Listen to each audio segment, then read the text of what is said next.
Anyway, it's 7 p.m. Eastern Standard Time, ladies and gentlemen. Welcome to Visual Thursdays with your host, Anime Fan RK2K, where we've been playing Katawa Shoujo for the last few weeks, and we're going to continue playing Katawa Shoujo. So, we're going to jump right into it. Because, you know, why not, right? So, just to quickly recap last time, Rin basically has a extended leave from school to work to get art ready for an art gallery, so we'll see how that goes, right? Next Monday is marked by a strange emptiness that grips me, caused by the knowledge that I won't be able to see Rin whenever I want to anymore. This hollow feeling is a little bit disconcerting, but I make it to the afternoon all the same. Last class is, in a word, terrible. It's not that the lesson is that bad. It is, however, boring. It's so hot in the classroom that I feel like I'm melting. The air conditioning is either broken or turned off, so the windows are open. It makes no difference, so the air outside is completely still, with the chirping of cicadas carry inside. Rin has a public job interview. Sweltering heat permeates the room. Students and teachers alike are in an almost delirious state.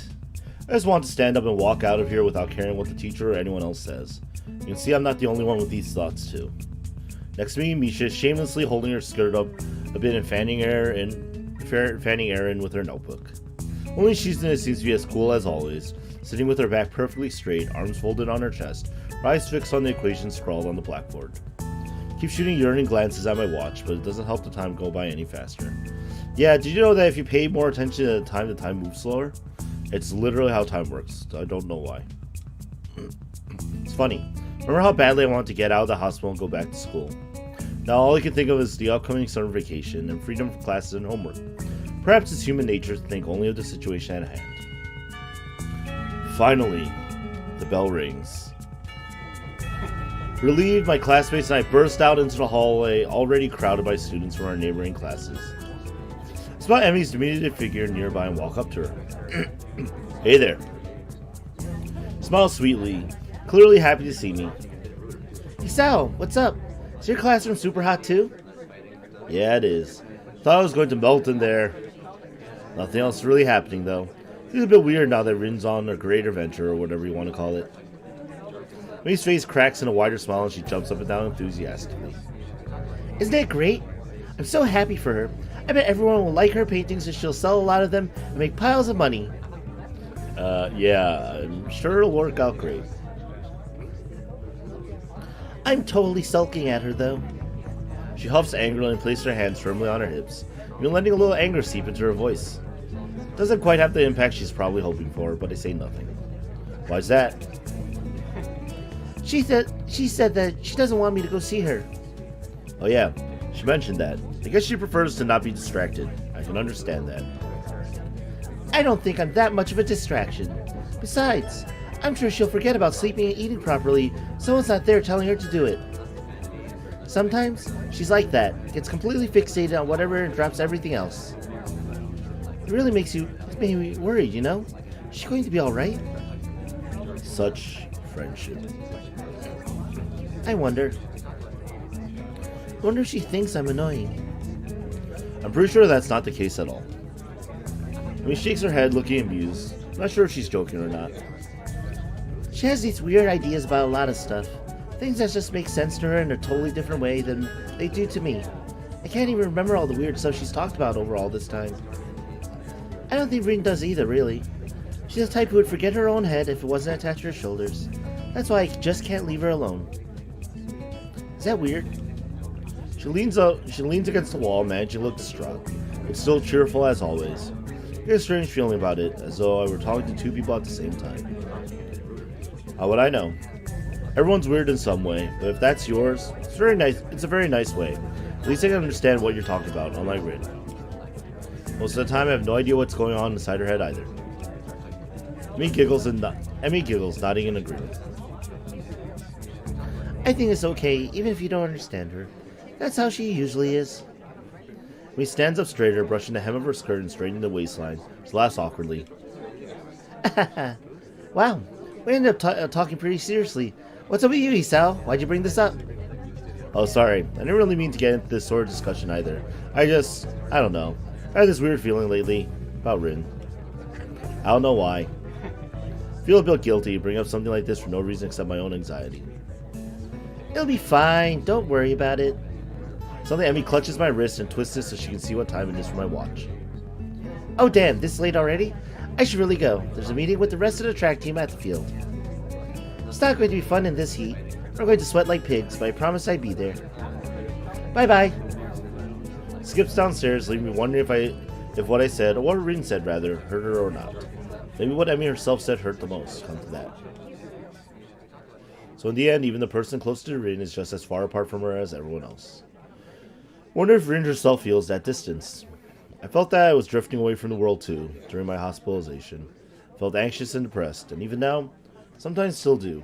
But I fight against it with all I've got. If Rin had been at that side of the divide for her whole life, can't imagine how she could not be lonely, but perhaps she's truly different. We used to belong to that other place, but maybe she's found comfort there. Like Emmy, I have a club meeting of my own, so I head straight to the art club room at the end of the hallway. Only a few members are present today, so the mood's even more laid back than usual. Rina's off working on her exhibition project, but I wonder if the rest are simply just playing hooky, defeated by the heat. Half-assedly sketch something with a piece of graphite, do a poor job of it. My fingertips are turning pitch black from holding the graphite and smudging it on the paper accidentally and on purpose. I improved a little, but Rin's level is still far beyond my reach. Eventually, Nomiya comes in and makes his way around the room, checking out what we're doing and giving comments on the works in progress. He stops behind me and bends closer to look at my poor sketch. Tried to take a few pointers from Tezuka, have you? Well, I've looked at how she draws, but I haven't exactly asked for her advice, no. Let's see here. Casually picks up the piece of graphite from my hand and lightly draws some faint, barely visible lines over my sketch to illustrate places that need improvement. I already feel frustrated about not seeing the obvious flaws before. The couple of careless seeming flicks of the wrist Nomiya has made them plain as day. Straightening up, he throws a sideways glance at the seat where Rin usually sits. Such a nostalgic feeling, almost like a bird flying from the nest. I'll miss Tezuka when she graduates. It begins from here, you know. Nearly makes my eye a little misty. Do you really think she has a chance to make her big break with the exhibition? Nobody turns up from my sketch, adjusting his glasses. He rubs his chin, looking contemplative. Why not? It's not like she's going to be an overnight smash hit or anything, but getting the word out there is very important. Connections are pure gold. Maybe the most important thing to gain is if she is to become an artist. Word of mouth is very powerful in these circles. She has some advantages, like her young age and technique. You know, the feat. People will be naturally curious about extraordinary things like that. His words have an unpleasant ring to them. Isn't that just exploiting her disability to make her more popular? Sounds fishy. Ah, now. It's not like that at all. Think of it from another perspective, like an artist. Would you rather have Tezuka hide herself completely from public view, as if her condition were something shameful? Some people will call it exploitation if we promote that aspect, or discrimination if we hide it. All considered, we're just being honest about it. There's nothing wrong with that, right, my boy? My boy? I guess so. Brilliant! It's true that disability has always all sorts of implications in society, often nasty ones, but brushing things under the carpet won't help at all. I'm sure Sai will handle her side of the issue with delicacy. I've known her since art school, and she's most reliable. Why is she going so far for Rin's sake? Because it's you who asked? Oh, she has her own reasons too. Trust this old man. She's more kind-hearted than she looks. Ah, but don't let her know I said that. He gives me a big wink and covers his mouth with his hands, as if to push the remark back in. Well, I remember the curious way Miss Sayonji looked at Rin almost the entire time during our visit to the gallery. It's like that woman was trying to imprint everything about her into her memory. Or maybe it was that Rin reminded her of something else. Mostly, Saya simply adores young people with a passion for art. Her gallery specializes in this very thing, bringing up-and-coming talent to the public. It's a perfect fit for someone like Tezuka. I don't even know if she really wants to become a career artist, though, but I guess that'd be a logical next step. I don't have the faintest idea. Like they say, a teacher can only show you the door. It's a student who has to walk through it. An old tired saying, but still quite true.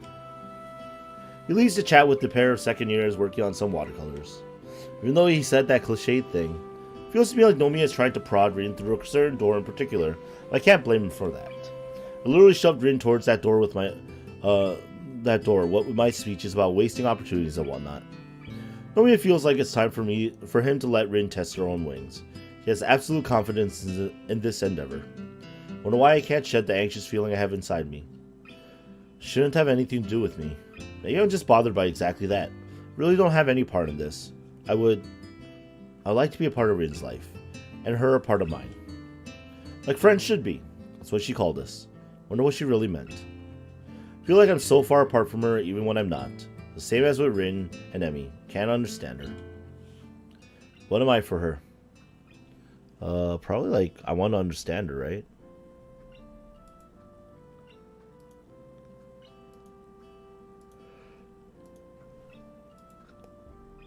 Yes, says I want to understand her. In the end, even though we made friends with each other, I don't really feel that we've gotten any closer. How could I call someone my friend if I can't understand her? Nomiya's boisterous laugh fills the quiet afternoon just as the club meeting ends. He pats one of the girls on the back encouragingly. Think about all the things that have led me to this point. All the things I've shared with Rin during the few weeks I've been at Yamaku so far. I understand so very little in the end, but I'm sure of one thing. If I want to keep going what I have with Rin, I have to throw myself into whatever will come out of this exhibition project along with her. Turn my gaze back at the black mess of a sketch and the near invisible guiding lines the teacher drew over it. No pattern emerges, nothing that could take me further than I am. Put the graphite down on the table and think hard and honestly about what I want to do. Or what I really want, whatever. Hisao, thinking for himself. For the first time in forever. Yay! The next day, I take the bus into the city. It goes twice an hour starting in the morning, passing by the front gate of Yamaku at 20 minutes past and 10 to the hour. The ride takes considerably longer than the one Nomiya gave us in his car. Slowly read a book as the bus makes its rounds through the suburbs, pausing at almost every stop to pick up someone or let them out. Eventually, we make it to the last stop at the city center. The city is fair size, but not too large. It seems too quiet. Nevertheless, I enjoyed the atmosphere. Despite being slightly directionally challenged, I find my way from the bus station to the gallery without too much effort. And soon I find myself staring at the big letters saying 22nd corner. In English, no less. Inside the gallery, owner is intently studying a large painting hanging on the wall, portrait of an old man. Good afternoon. Turns around to look at me and a smile of recognition spreads on her lips. What voice I give her? Like a, oh. Aren't you the young man from the other day? Shinichi student, Hisao, was it? That's right. Good afternoon, Mrs. Sayonji. Please, just sigh. I don't want to feel any older than I am. You know, I'm so glad that even young people show interest in art nowadays. It's so refreshing. What brings you here? Surely you aren't just a courtesy visit all the way from your school. I actually came for Rin. I was hoping to see how she's doing. Oh, is that right? Well, then you need to step back outside. You see, the atelier is actually at the next door on the right down the street. And up the stairwell. Let's climb the stairs to the top floor. There's only one door there. You can't miss it. I give Saya my thanks, exit the gallery, and locate the door she was talking about. I looked at around the gallery at least, man. Come on. Leads to a dark stairwell, which reminds me of the stairs leading to the roof of the school building. In fact, it looks like they just took the same picture and inverted it and made it a little darker. Stairs are steep, and even though it's only 5 floors, breathing gets heavy before I reach the top. An unassuming wooden door. Okay, an unassuming wooden door waits for me there. It's unlocked, so I knock and enter. The atelier is really just one big room, with the ceiling lower at one end than the other, because the roof of the building is gabled. Gabled? Gabled? There's a huge skylight in the ceiling that acts as the main source of light for the room, bringing in sunlight that reflects off the white painted walls. Suppose it's good to use natural light for art. There isn't much in the way of interior decoration, no surprise, so the room seems to have been used as storage for a while. All kinds of boxes and office furniture are scattered around the place. The room is dusty since it's not been used in a while. You can see that someone has made some effort to clean up a little, but it's far from immaculate. Rin stands in the middle of the room with her back to me, staring at a half-painted canvas placed on an easel. Not working on it, just staring, unmoving. She wears what must be second or third-hand denim overalls over the standard school uniform shirt, much like the one I'm wearing. They look pretty worn and covered in paint splatters. From the way they seem to be loose or tight in places, I'm guessing that they weren't originally Rin's. Hi. Hello. Rin doesn't judge my showing up as worthy of turning around, saying maybe something more than just a mechanical reply to my greeting, smiling at anything. She keeps on doing whatever it is she's doing, probably some weird creative thing inside her head. Perhaps I should have expected as much. Still, I make another attempt at conversation. It's a pretty cool place, big too.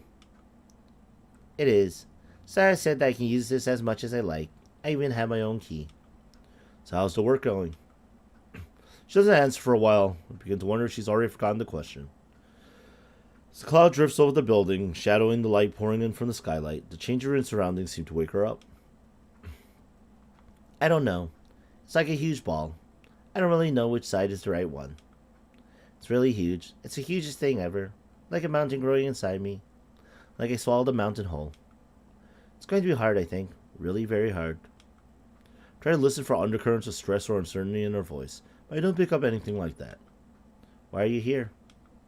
Her tone is not as unkind as the directness of the question would make it seem. Well, you said that it'd be fine if I came to visit, so here I am. Guess it's not for any real reason, but I thought you might like company, or assistance, or maybe some... Hisao, can you be quiet for about 15 minutes? Maybe 10 is enough. 5 definitely is not. You can talk afterwards. Her tone is sharp, nothing like I've ever heard from her before. There is no command, no annoyance, no anger, but her voice pierces me all the same. All right. Silence that falls, anxiety creeps back into my heart. Wonder if it was a mistake to come here. Murmurs of traffic filter in from outside, and I start to feel more and more uncomfortable. My thoughts keep finding themselves returning to certain things that have been swirling relentlessly in the back of my mind for some time now. I feel like those thoughts will surface out of the tempestuous sea of my mind, whether I want it or not. Desperate to divert my focus, I fixate on Rin's back as my mind races. Close up of her back. Persona stuff was pretty crazy. It's true. I don't think I've ever studied anyone's back so intently before. Her neck, hidden by copper-colored hair, which is again in complete disarray. Her relaxed yet rigid posture reminds me that Rin's physical appearance often tends to be as awkward as her various trains of thought. Those gaunt, delicate shoulder blades visible through the thin white fabric of her shirt. The contours of her hips curving down to her thin thighs. Pisses me off. Rarely does she ever seem to be looking at me, whether literally or figuratively. I, on the other hand, am always watching her back, both literally and figuratively. Whenever she is painting, whenever something catches her fluttery attention, whenever I don't forcefully make her listen to me, I can't reach her through to her. Rin's heart is uncharted territory, dangerous waters, the blank areas on a map. The edge of the world? If I went too close, I wonder if I would fall off. What do I think of her? Sometimes she's aloof and distant, and it annoys me. Other times her passion for the things she thinks worthwhile shines through, and it inspires me. Can't understand her. Still, I like her and consider her my friend. I suppose part of the friendship is putting up with the oddities of the people you call friends. I have to admit, there's a lot of putting up with Rin. What does she think of me? I have no idea. Last week I thought she might have liked me romantically, what with the kiss and all. It forced me to ponder my own feelings too. This week I am utterly confused. What would she do if I told her I liked her that way? I wonder if I really do. Damn. I can't make sense of even my own thoughts anymore. Must be contagious. Even if I said a thing like that, it wouldn't matter. Nothing affects Rin. Nothing. I'm done. Werner turned around now, staring straight at me. It unnerves me. Trying to remember what we, or rather I, were talking about before she requested a timeout. Oh, right. I just came to... I don't know. You still can't finish your sentences? It's not that. Fine. She retreats from the conversation, slipping away from me once again. Doesn't return to painting, but instead keeps looking at me with that empty poker face of hers. I want to talk about some stuff. Thought a lot about things. What things? Like what happened last week and so on. What happened?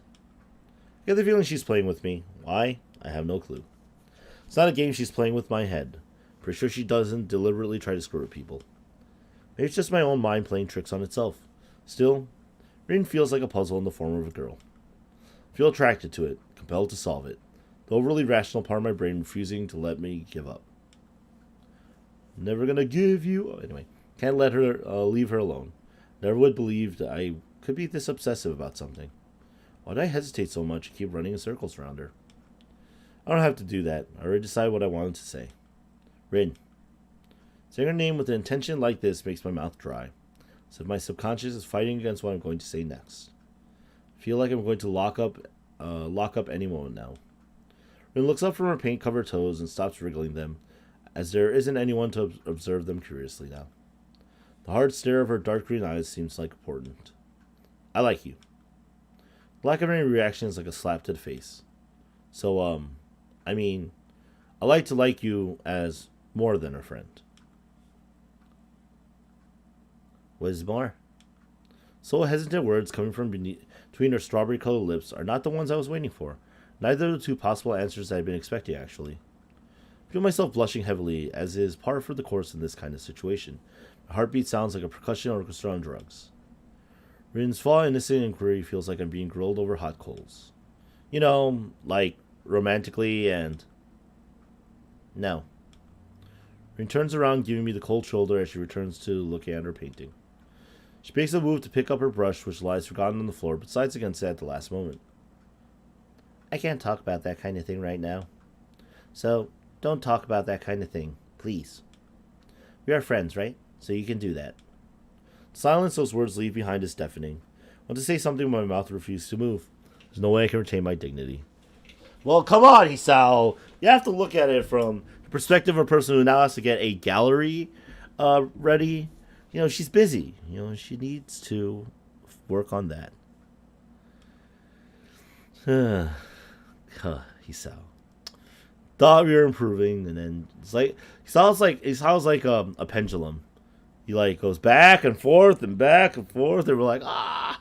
Anyway, Rin finally picks up the brush without giving any explanation for her behavior. Maybe there was something in her voice that gave away some emotion, but I couldn't say what. Her shoulders slump melancholically as her foot works the canvas in front of her. She won't let me see her face, and I know it. Feeling the weight of my heart grow heavier, I stand up to leave, for I can't stay here any longer today. So I opened Pandora's box by stepping over some line that Rin didn't want me to cross. She had to turn me down. I walk across the squeaky floor to the door leading to the stairwell. His quiet voice stops me in my tracks as I'm about to open the door. Hisao. My hand still on the brass doorknob is waiting for me to turn it or to withdraw. Yeah? Will you come tomorrow? Yeah. See? She needed that. It's a little. It's the little things, you know? It's the little things. For a night of bad sleep, I go through the day mostly on automatic. Uh-oh, they're playing really sad music. Uh-oh. Put on my uniform melancholically, do my schoolwork... I put on my uniform mechanically, do my schoolwork mechanically, eat my lunch mechanically, reply to teachers mechanically. Thus, when the final bell rings, I still feel as if I just woken up. Beep, beep, boop. I feels blank and overcrowded at the same time. I can't even begin to unravel the tangle of feelings I've gotten myself into.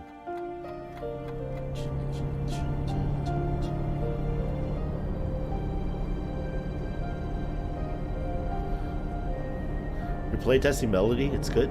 Yo, sweet. Spend the bus trip downtown staring out the window, thinking about these things. As a result, by the time I climb the stairs to the atelier 4 floors above Saya's gallery, I'm feeling completely exhausted. Expecting awkwardness, I quietly knock on the door before entering. I spot Rin at the center of the small clear area in the room, working on a painting. She doesn't acknowledge my arrival in any way. You guys are both here. Hi, came as promised. Rin snaps her head to my direction immediately. Was she waiting for me to say something? Locks that cold green gaze of hers on me. Though I'm sure my own face can't hide my feelings, Rin's expression is expectant and neutral as always. The clouded, slightly absent-minded darkness in her eyes is like a wall standing between me and her. It's the first awkward silence between us that is truly awkward. Yesterday, both of us said something we couldn't take back. There's no way it can be undone. I want to say something, but Rin forbade me from doing so. Can't even begin to guess what she's thinking. I'm feeling the pressure of her lightless eyes on me, compelling me to break the silence without saying the thing I most want to say. To my horror, I find that I can't find any way to start a conversation. It's as if I completely lost the ability to speak with her.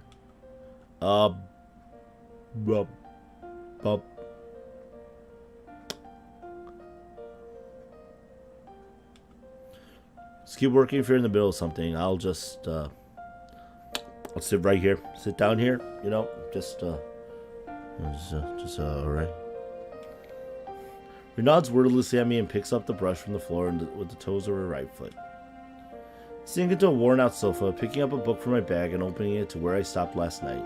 Can't really concentrate on it, but it's better than doing nothing. Two of us are so close to each other, together in the same room even. Yet we're both off doing our own things as if we're miles apart. Can't help but wonder about this unnatural situation. People like to max rarity their decks because shinies are shiny. I think that's what it is. King. Why did I come here? Because she asked me to do so yesterday, of course.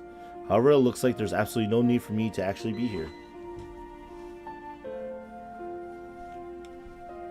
Makes me feel awkward at first, but as I recall the previous silences, quietly passed with Rin. I settled down and tried to tune in to that same comfortable mood I was in back then. Time stretches and slows down. Pages of my book rustle each time I turn them. After maybe half an hour, or 1 hour at most, Rin breaks the silence to my complete surprise. Hisao. Yeah?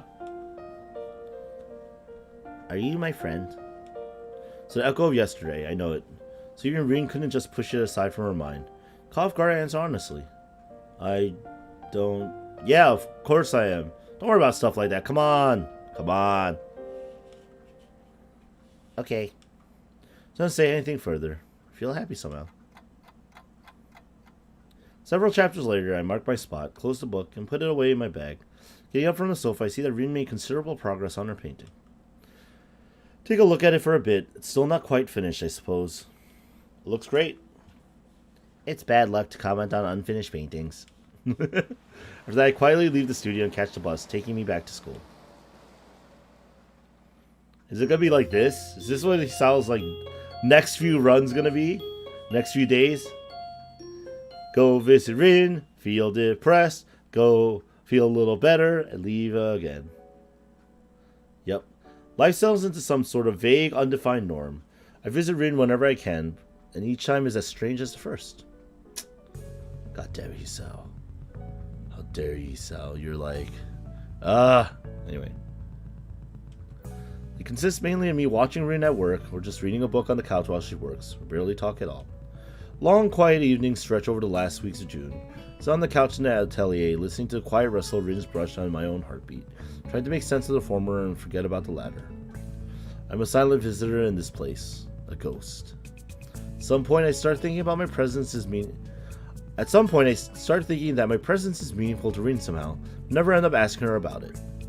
I don't bring up the forbidden topic anymore either. I try to stop thinking about it altogether. It's hard to do so, and doesn't get any easier with the passage of time.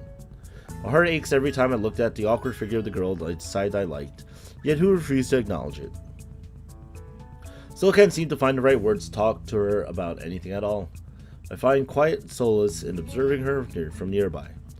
The distance between us doesn't feel that huge when I can be close to her, even if it's like this. Rin works like a demon. There's barely a moment when she's without a brush between her toes, or not walking in circles around her current work in progress, estimating it from every angle and distance. She seems to be completely taken over by her will to work, change herself into the sort of artist she believes would be worthy of trust. Of the trust Nomi and Saya had placed in her. Piles of sketches, works in progress, tubes of oil paint, and brushes slowly begin to crowd the small atelier, making it even messier than it was before Rin acquired the right to use it. Offer to help her clean up every now and then, but each time she refuses. Dawns on me that in her mind, the room is not in utter chaos. Rather, her system of keeping track of everything is so elaborate only Rin herself can make sense of it. Yeah, I do that too. Like, I keep stuff, like, exactly where I want them to be. Case in point, like, I couldn't find, like, my copy of Smash when it was not where I wanted it to be. Anyway, the other week now? I don't know. She knows exactly where everything is, from the tiniest brush to that half-empty tube of crimson that's the perfect shade for some picture in progress. Rin walks from one painting to another, looking at them as if not remembering that she made them. She talks to herself, or to the paintings, who when I'm present, always just quietly enough that I can't make out the words. Every day, Rin pours herself onto the canvas for hours on end, squeezing every bit of her ability, even her soul, to make good on that promise she made to me, or herself. Black marks appear beneath her eyes, a sure sign that she's skipping sleep in favor of painting. I'm somewhat surprised to see her at school a few times. Never go and say hello, though. They somehow feel it would break the silent magic of the evenings we share at the atelier.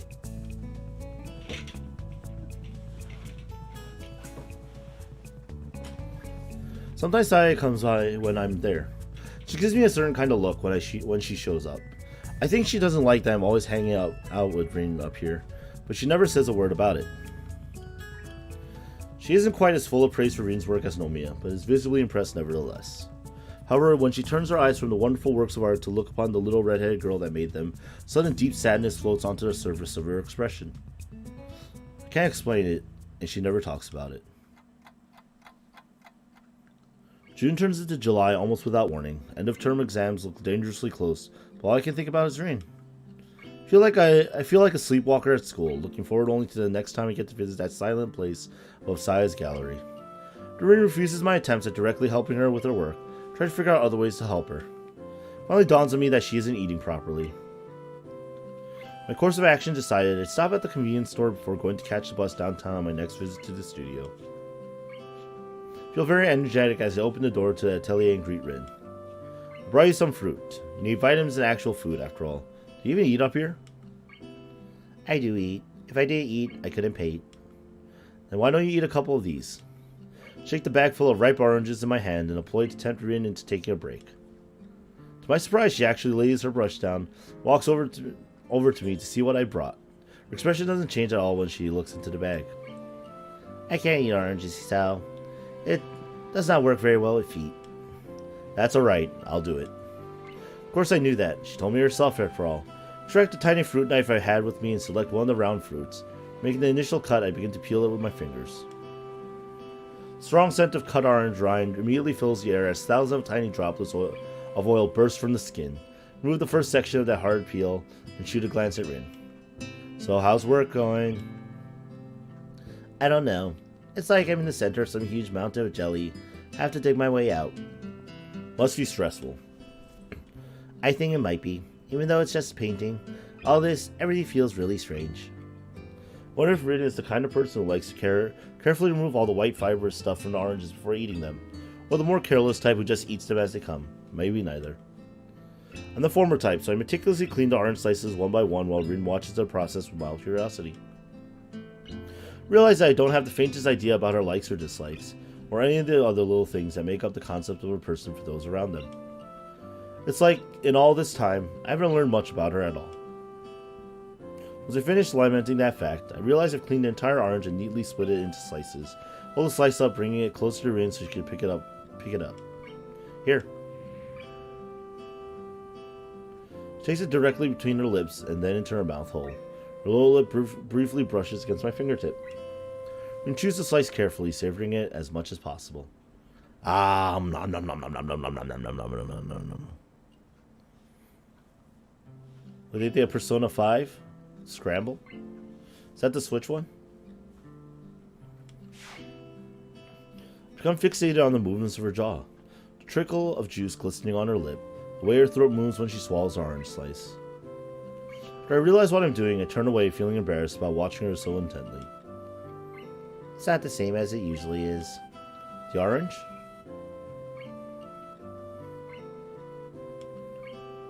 Painting. Oh, well. Is anything like that ever the same? It is sometimes, I think. I don't know what, though.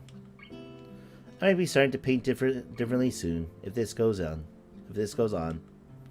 Well, wouldn't that just be that change you keep talking about? Thinks about it, blinking her eyes a few times nervously. Well, actually, no, King. In their initial notes, they did confirm a Persona 5 port for the Switch. For a moment, absolutely. Although it could just be like, they might make Persona 5 the Royal, the Switch port. Realistically, it would make a lot more sense, actually. For a moment, absolutely nothing happens, as if time itself did a double take. We stare at each other in silence, only that faint, tangy scent of orange floating between us, and the muffled sounds of traffic in the background. Then I pick up another slice and hold it to her. She takes it from me with her mouth, just like the first one. I didn't think it would be like this. Well, keep going and see what happens. It's not like you can do anything else. Yeah, it's the only thing I can do. After that, she says nothing more. In the ensuing silence, we read the rest of the orange one slice at a time.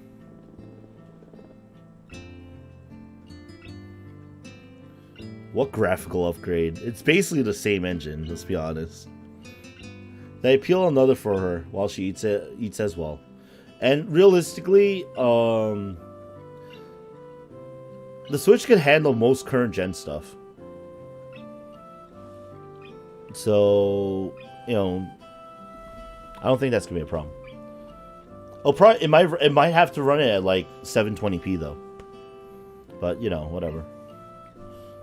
720p still looks good. This stream is in 720p. Looks pretty okay. See, then I peel another for her, which she eats as well. Third I eat myself, and the rest are left in their plastic bag. She put it on a small desk next to the couch. Stands up and returns to her painting with a strange look in her eyes that I haven't seen before. Like most of her expressions, it is completely unreadable. Even if I asked, she wouldn't explain what it means.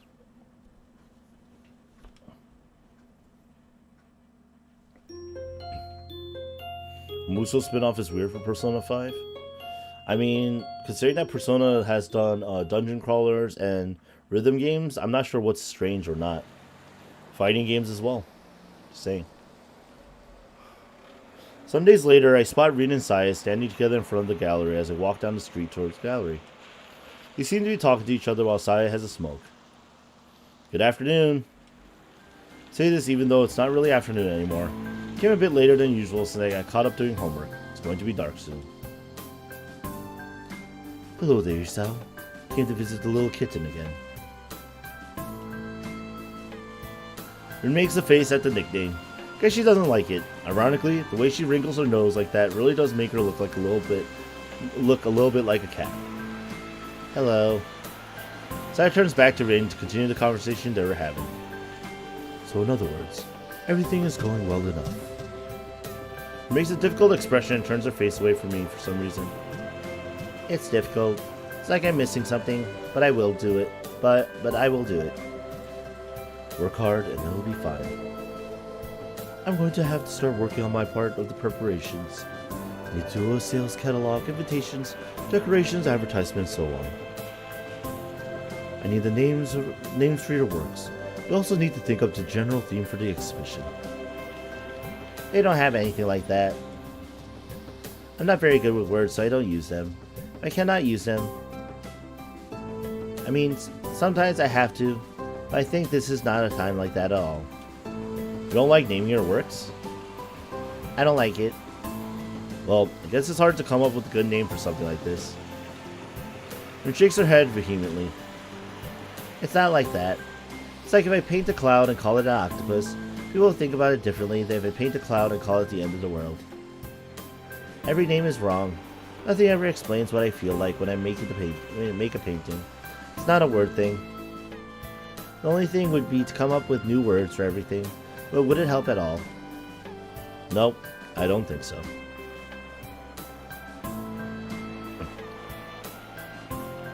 Then the paintings would go with just unnamed number 1 and so on. It's a bit inconvenient, but that's no good. Unnamed means that you just didn't come up with a good name. Unnamed is a name, like that Greek guy with the sheep and all. Saya thinks about this for a while, furrowing her brow as she keeps looking at Rin's serious face. So you're saying your artwork should be completely without labels? I think that's what I'm saying. Saya lets out a dry laugh, the kind of old ladies who smoke too much always seem to end up with.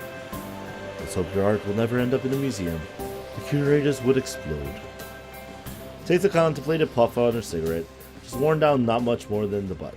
And she drops it into an ashtray affixed to the wall next to the door. Then again, it could work. What do you mean? What do you mean?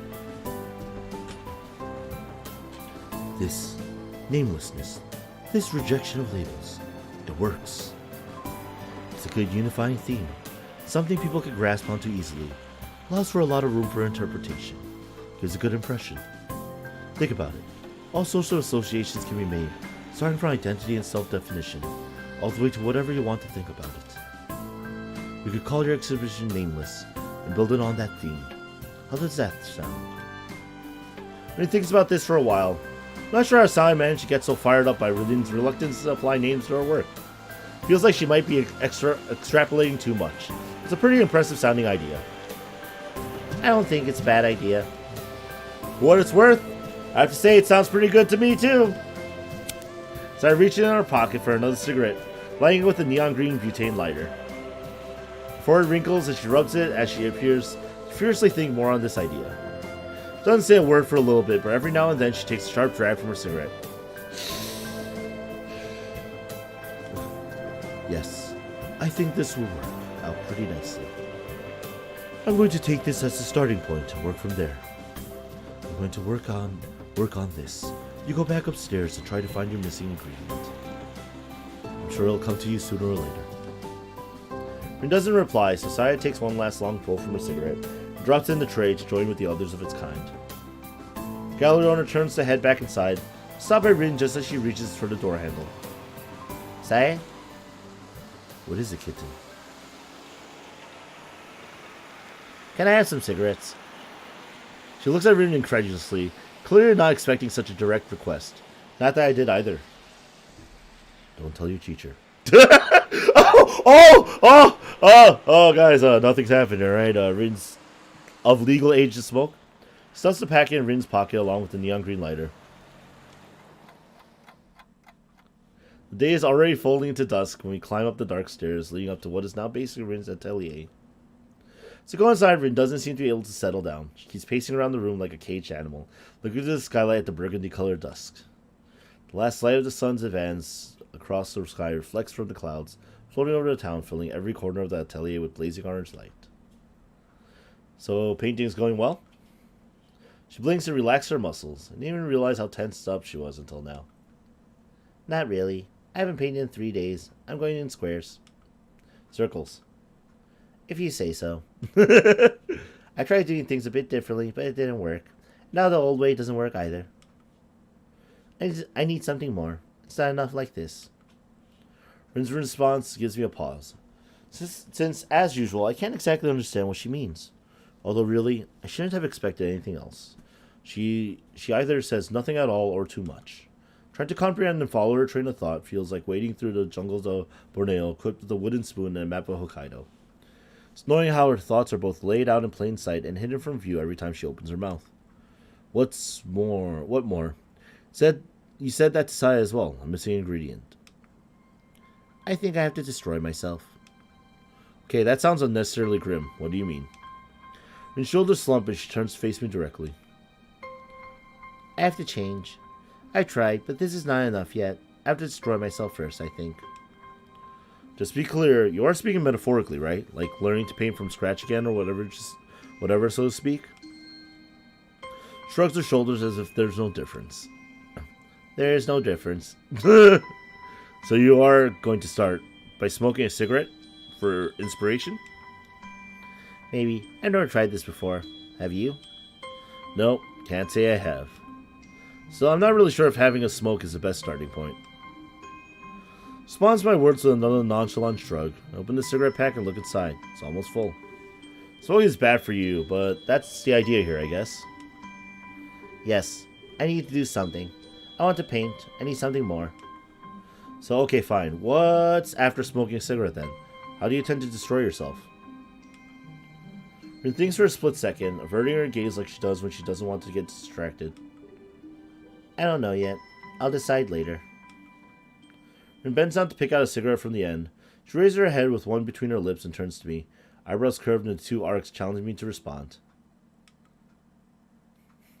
Yo, light me up. Kind of thing, right? With a sigh of resignation, I pick up the lighter and raise it to meet the cigarette. I feel Rin's warm breath against my quivering hand. The flame flickers to life at the third strike of the flint. I try to aim the dancing fire at the end of the cigarette. An amber-colored glow spreads into the wrapping paper of tobacco as Rin inhales the first smoke. Seems to relax her significantly. To my surprise, she doesn't cough, despite telling me that she's a first-timer. Rin sees a aroma that's hard to blow the smoke out without spitting the cigarette out as well. She quickly sits down on the floor, bringing her foot to her lips like a circus contortionist, and expertly picks the filter between two toes. Get down the floor as well, and we both lie down, almost simultaneously, while Rin blows a steady stream of smoke towards the dim sky, beyond the glass of the skylight, looking after it thoughtfully. The thin haze of steely blue smoke slithers toward the ceiling in fish-like movements. Oh, this is surreal. It blows in the stagnant air of the atelier, twisting and turning around its own immaterial body until it dissipates into thin air. What's the word for smoke that looks like that? There's no word for that. We should maybe come up with one. Maybe.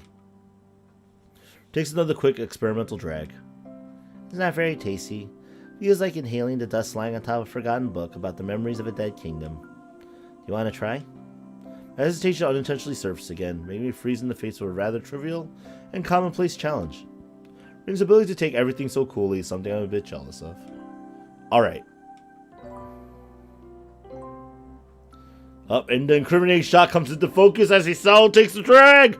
Jail time for him! Anyway, take it from her, I have a drag on it, fighting against a sudden choking feeling in my lungs as they fill with smoke. To my embarrassment, I fail, wheezing and hacking my lungs out. Feel flustered, but maybe I haven't lost too much face in Rin's eyes. It's less unpleasant on the second try, but I still pass the cigarette back to Rin. We're like a pair of budding delinquents in middle school, sneaking their first smoke out of the sight of their teachers and parents. Well, I suppose it's not like that's exactly what we are. After a while, the cigarette has shrunk most of the way down to the filter, and is still looking quietly out of the skylight. With her looking out there, the silence inside the atelier seems to deepen even more. Are the cogs of creativity turning behind those eyes right now? Do another one. Mechanically pick up another cigarette, light it and place on Rin's lips. She takes a few quick puffs and moves it awkwardly around with her lips. Fake it. Not understanding her garbled words, I glance over at Rin. It looks like she's having trouble with the cigarette. I pick the cigarette from her lips and place it on mine, abandoning the common sense and good reason while I do so. First one should have been enough for me, but I take another drag, still coughing a little at the unpleasant sensation of smoke invading my respiratory organs. Yay, chain smoking! No, chain smoking! I remember doing something like this before. So you have smoked. Doesn't look like it though. Nah, lying on my back and looking at the sky with you. Oh. The sky on the other side of the glass is slowly growing darker. It's unreachably high, even if the shimmering smoke seems to make it closer. Turn the cigarette back to Rin's mouth. It feels bad somehow. Space between us, less than arm's reach, is still there. It's the distance between us, the immeasurably wide chasm of thoughts and feelings that separate us with graver certainty than even light years of physical distance could. By saying the right words, there might be a way to make that chasm narrower, even if just a little. Tried to cross that gap with one big step, but Rin turned me back. Glanced at her out of the corner of my eye. Rin is staring upwards through the smoke-filled ceiling and the skylight darkening sky, and the skylight at the darkening sky above us.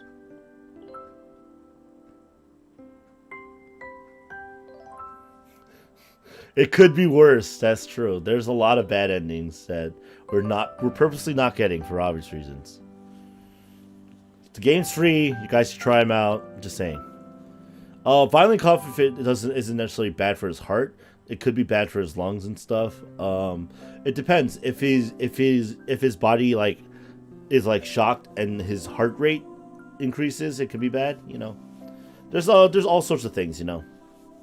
Anyway, it's almost like she's sleeping, even though I know she isn't. Her eyes are open, as is her mouth. Take the cigarette from Rin before it falls on her cheek. Doesn't react to my touch in any way. So this is where we are now. Wonder if we can ever be closer than this. Take a drag of the cigarette and blow a thin stream of smoke upwards. These indirect kisses are the only thing that connects us right now. The taste of Rin's lips on the filter mixed with the ashen taste of the smoke. Soft lips against my finger as I pressed the cigarette on her mouth, as if she was placing kisses on them. Yeah, energy drinks will probably be a big no-go. Energy shots as well. The ash softly falling on the floor between us like snow. The second circuit is being finished off. I'm already lighting the third one. The only thing breaking the stillness of the atelier is the inaudible sound of smoke floating towards the first stars blinking overhead. Like nausea hits me by the fourth or fifth cigarette. Wow, they are chain smoking! For long, the shape of the waxing moon appears in the skylight, shedding her wan light down on us. It'll be a full moon in a few days. Red Bull's work for Hisao it is, yes. It'd be nice to be able to fly. Flinch after realizing it was my own voice that gave birth to the remark, bastard child of the almost inebriating smoke and tiredness. You can't? You can? Sometimes I feel like it. Like I can do anything. Wish I felt like that too sometimes. Wonder if she hears the bitterness seeping into my words. The vicious cycle of unrequited feelings is poisoning me even now. But slower than this chain smoking is poisoning me right now. Anyway. Also, it's probably a Japanese cigarette brand, so it probably burns a little bit cleaner than some other cigarette brands that you might see on a day-to-day basis, just saying.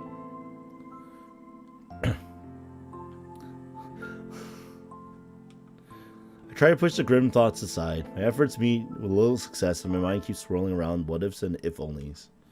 Watching the moon slowly creeping higher, I realize that a long time has passed since I came here. Sobers me somewhat, but also reminds me of the sad status quo we're in now. Like a gravelly change Loki voice? Nah, that doesn't happen right away. It's late. I better get going back to school. Stand up to leave, Irene doesn't show any sign of rising up from the floor. She lies inanimate, as though all life had been sapped from her. Little wisps of smoke float about her, memories of the cigarettes we shared. Grasp her by her short and thin arm and try to pull her up. To my surprise, she complies and stands at some help for me. Notice how little Rin weighs, as if she were made of feathers. Are you going to stay here overnight? I have to. I haven't painted much in 3 days. I have to find out how I can start painting. Maybe the smoke helps. So take a break? That's no good. I have to do it. If I can't paint anymore, I'll be destroyed for real. Maybe you're just burned out. You've been working pretty hard. That would be bad. I wonder if this is it for me. I want to see how far I can go. Maybe this is it. The end. You just have artist block. It's not a big deal. That's a word for when you can't paint, right? I've had that before. Never liked this, though. I pick up a brush then I want to put it down right away. And then I do. 3 days. As I have forgotten how to paint. I didn't think that was possible. Like, more impossible than Emmy growing wings and a tail.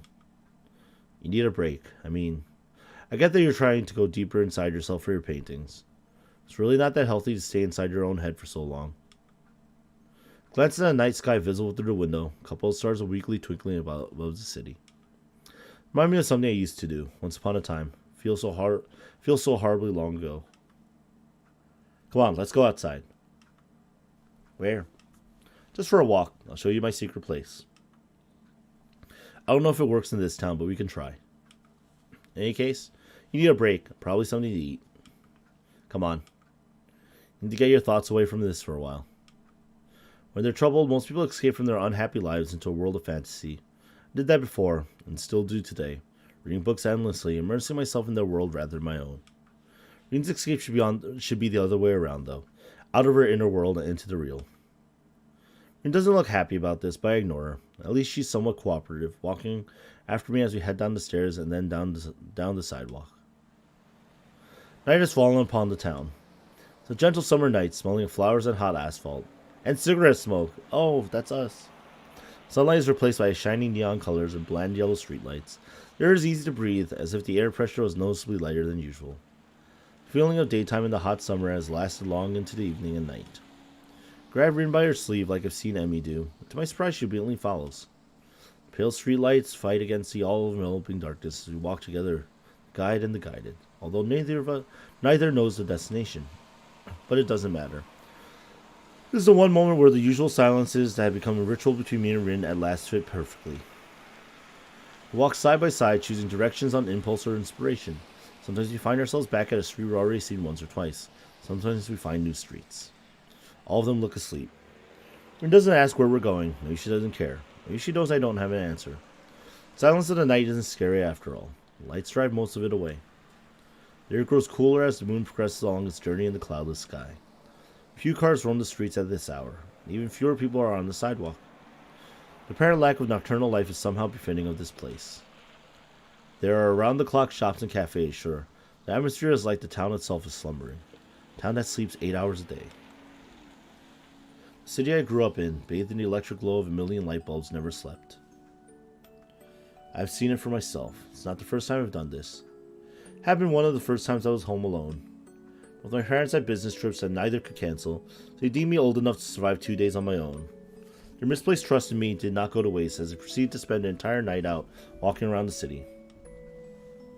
Even afterward, I couldn't say what made me stay downtown longer than I intended after school. I didn't feel like going home, so I stayed through the evening and eventually through the entire night. Walked long concentric circles around the landmark chosen at random. For some reason, the nighttime city felt fascinating. So I walked its streets. At every intersection, it was possible to choose a direction at random because they all lead nowhere. The aimless wandering made me see things differently. I hope it will do the same for Rin. We stopped to buy some hot coffee and snacks from a vending machine and locate a bench where we sit down to eat. There's no time in the night of the town, so we spend an unknown amount of it just sitting there, observing the stillness of the usually vivid townscape. Still, it's getting very late, and soon it'll be getting very early. So is this it? Hearing Rin's voice surprises me. It doesn't sound bored, rather her tone is inquisitive, uncertain as to why I dragged her out here, and curious to find out the answer. Yeah. Have you ever been out all night? It's like a different world. The remark extends her thinking for a while, looking around as if she was looking for something. The wisps of light reflecting from the corners of her eyes are suddenly very sharp. It's not a different world. It's the same, just asleep. What do you think this town is dreaming of? Maybe something like car sheep or building sheep? Why are dreams always about sheep? Never seen a sheep-related dream that I can remember. Do different towns dream of different things? Probably. How could they not? Answer half jokingly, half spurring her on. For the first time tonight, it seems like a bit of Rin's life has returned to her. She doesn't continue her list of rhetorical questions, though. As she leans back a little and looks up at the moon traveling above the town. The cool breeze blowing between the buildings seems to steal the conversation away before it even really begins. It's too bad. It looked like Rin would get out of her blue mood. I wish I could somehow know the right things to say. I realize I can't do that the way I am now. Too far apart from Rin. I haven't really managed to crack her open. She's just too complicated. It's like she's open to everything equally, disinterested in everything from the outset. In truth, she's locked tighter than anyone else I know, even myself. Sometimes she locks herself inside that inner world, shutting everything else out. Other times her thoughts flow freely from her mind, but not organized in any fashion that would make them intelligible to the rest of the world. What comes out in the form of the paintings I can't interpret. To me, it's just a sea of colors and shapes, not a message. She's too far away. I now know it was a bad idea to try to reach her in the way I did, but I can't help liking her. Look at the fingers of my right hand, trying to remember what Rin's lips felt like against them. Do you ever feel like you're trying to reach out for something that's impossible to reach? Rin turns her gaze to me, tilting her quizzically. I wonder if she understands the meaning of my own rhetorical question or not. Either way, I like how I can manage to catch her attention just by speaking aloud nowadays. All the time. At least I think so. That's what painting feels like a lot of the time. Or all the time. I don't know. Sometimes I get the feeling that I can really paint what I want. Sometimes it feels like it's just another shadow on me, like a mirror that doesn't work right. Like talking? Maybe. When I was little, I didn't really have friends. Maybe it's the same now. The only things I liked were pens and paints. They They were the only things that understood me. Now it feels like that is going away too. Change really is a scary thing. I wish I could understand you. She looks at me melancholically, roused by my thoughts materializing as words spoken aloud. Me too. Whether she meant she wished for me to understand her to understand me, or her to understand herself, I never asked, nor do I find out. It's her eyes searching for mine, serious and cryptic as they are, not getting any explanation from there. Don't worry about it. I will. Small hints of a smile are wavering on her lips. She's like this, makes me feel that maybe there's hope for us. Get along so well for being so different. It's just that we never really get along precisely because we are so different. Maybe it was Rin's passionate approach to her own art exhibition, perhaps my own careless words, but last week was different from usual. Small friction between us seemed to be somewhat volatile, but at least we now seem to be back to normal. Relatively speaking. I stand up from the bench and pick yet another direction in which to go. The wee hours of night slowly pass by as we measure the streets of the town one step at a time. We're finally at ease, not minding the rare, lonely passerby, the eerie darkness, each other ourselves. Rin's step seems lighter, like the heavy air around her is letting go a little. Makes me feel happy. We don't talk, save for the single remarks that are spoken to the night of the town and never answered. The details jump into the eye instead of being the usual blur they are during the day. The sky above the town changes from deep dark blue to gray. I know that our night is soon ending. It's almost morning. He looks up too and nods at me. It's true, the oncoming light of the morning creeps through the sky, climbing higher by the minute. Feels surreal. Sun won't come up for a while, but I get the feeling that the end of this night really is here and now. Should we head back? Her nods again twice, her hair waving in the breeze that seems to be heralding the coming dawn. Abruptly she takes off, taking the lead in this walkabout on which I brought her. Seems she really is in a better mood. This too makes me feel happy. Rin's navigational skills are probably not much better than mine. We eventually find ourselves in front of Saya's place. I don't know if this was any help. I did this once before, but it was more because of stupid impulse or maybe restlessness back then. Maybe this was a silly idea and didn't really help you at all. She just nods as an answer. So, do you know how you're going to destroy yourself now? I have some ideas. I don't want to see you for a while. Don't come and see me. Do something else. Her ultimatum catches me completely off guard. What the hell? What's that about? You said before that you didn't mind. I mind now. It's just for a while. I have to do this alone. I don't like that. Why? I don't want it to go like this. Why? I just don't want to feel this distance between you and me. She tilts her head like a bird, her eyes narrowing a little as she thinks. Then you can touch me. What? You can touch me if you want. You'd feel better, right? I don't know. Try. Where do you want me to touch you? No boobs are left here. Other than that, you can decide. Fine. Raise my hand hesitantly, even though I don't know why I'm actually doing this. Eyes tell me that she's not going to explain.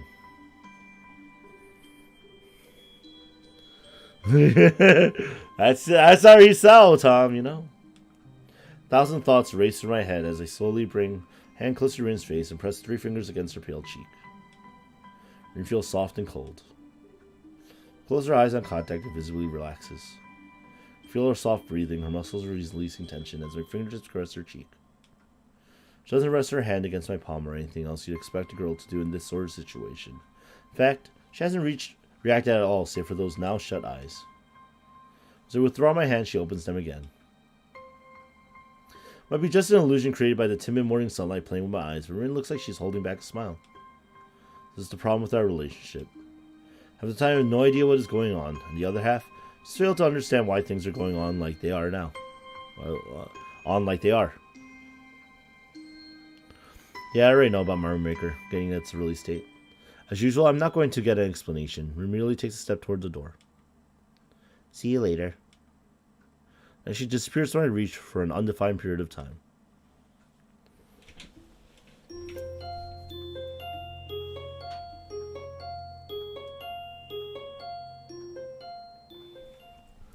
Well, poor Hisao, I guess. I don't know. I hold true to my promise of honoring Rin's request, even if it's against my own will. Try to redirect my focus into my studies, but end up zoning out during classes and doing only the minimum amount of work required. Lazy bum. Still, I started looking to my post-high school options a bit more seriously. Pour over university brochures and various career paths. I'm good at studying, so I want to go to a university. Pretty sure I could get into a pretty decent one too. The only problem is deciding which subject would be the best. Kenji ridicules me about subjecting myself to the control of feminist teachers when I tell him about trying to get into a university. I don't ask him about what he wants to do in the future. I wonder what Rin thinks of her own future. But she's not as lost as I am. If she is, it's probably in some completely different way. I feel somewhat disappointed in finding out that I can't stop thinking about her. Request makes me worry about her and think about her more than I did when I could go see her and when I wanted. Bothers me that I can't. As expected, I eventually crack. Late one afternoon, I get on the bus heading downtown. Try to avoid explaining to myself exactly why I'm doing this. Keep thinking about other things for the entire duration of the trip. For 5 minutes walk, I'm standing in front of the gallery. Walk past it to the door of the atelier. At the last moment, I lose my courage and continue on all the way to the next corner, at which point I turn back. Will Rain hate me if I go see her? Wonder what she's like when she's angry. I've never seen her angry. The worst thing would be if I actually ruined something by going to see her, and she seemed to imply what happened. There's no way that can be true, can there? It's just one of her quirks. Walk back down the street and end up passing the atelier door for the second time. Only this time, as I continue all the way to the gallery, its owner is standing just outside the door watching me. I thought that was you. What are you doing? Really don't want to explain the circumstance between Rin and me. I get flustered and end up mumbling something unclear. I'm desperate! Takes stock of me and then sighs deeply, looking wryly amused somehow. Usually I must understand. Would you like to come in? Your teacher's visiting. We're discussing Rin's exhibition. Thanks for the invitation, but I really should... Don't be shy now. Come on in.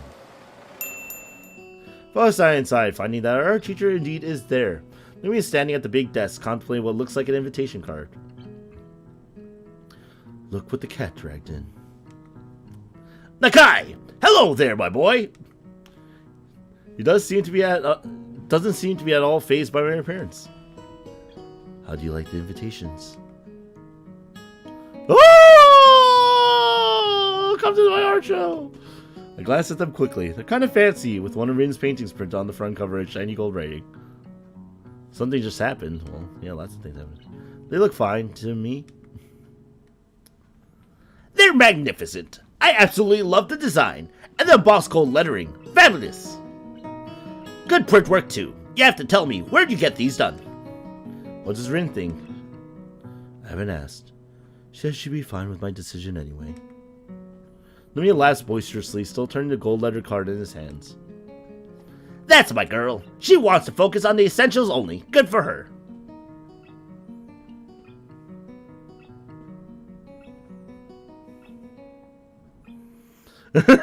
Could you imagine it, Tom, if Hisao actually said that to like Nomiya and Sai?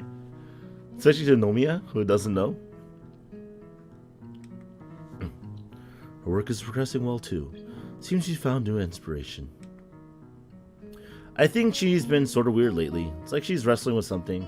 With herself probably, and it makes her confused.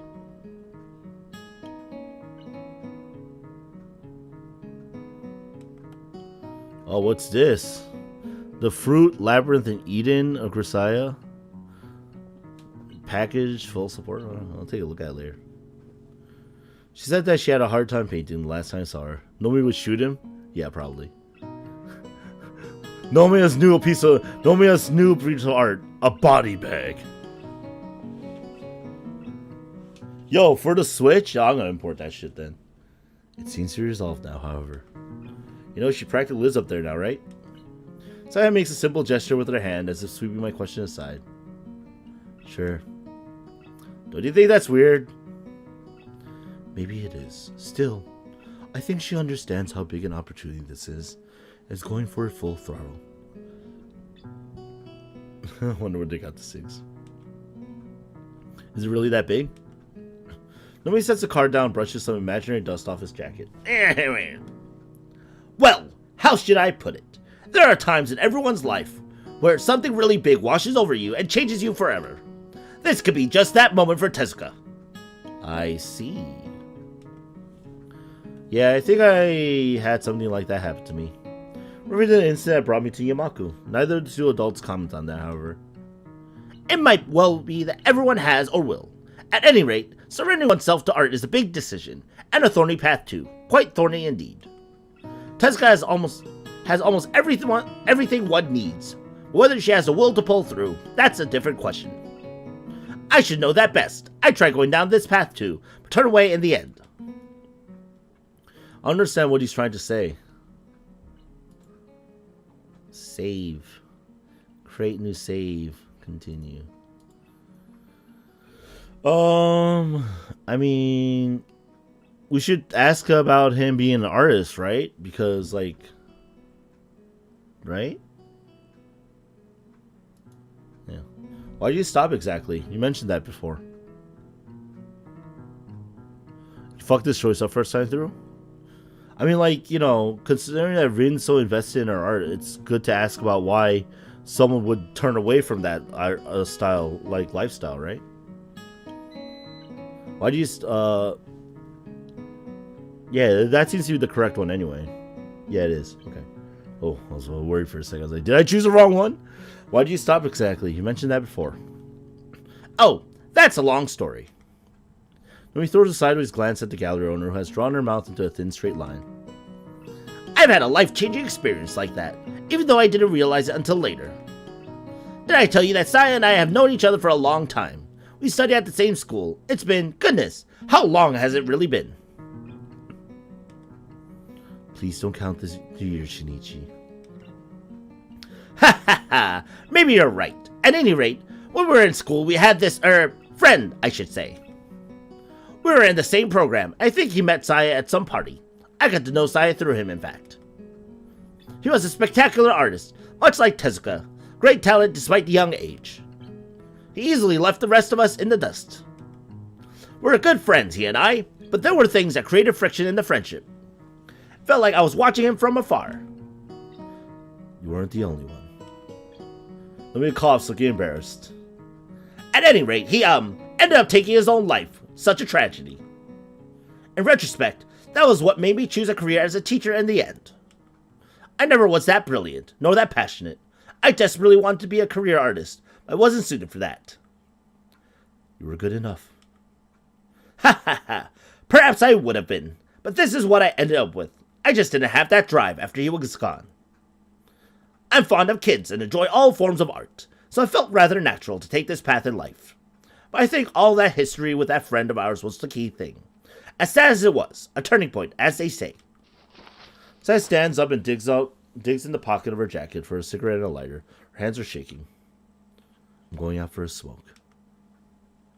Wordlessly, Nomiya and I both decide to follow her after a moment. It's already dark outside. Saya is standing with her back to us, taking sharp occasional drags on her cigarette. Its weak amber glow illuminates her face, framing her sharp jawline. Maybe it's best to call it a night. I can give you a lift back to school if you want, Nakai. You're not going anywhere, Shinichi. I need a drink. We're going to that place at the corner. Well, we're going to that place at the corner. Teacher looks like the old lady and shrugs at me apologetically. It's no problem. Just catch a bus back. Head upstairs to see if Rin will come back to school with me anyway. I think she's been staying overnight here too often lately. She locks the front door of the gallery and links arms with the old art teacher. Feels strange looking at them.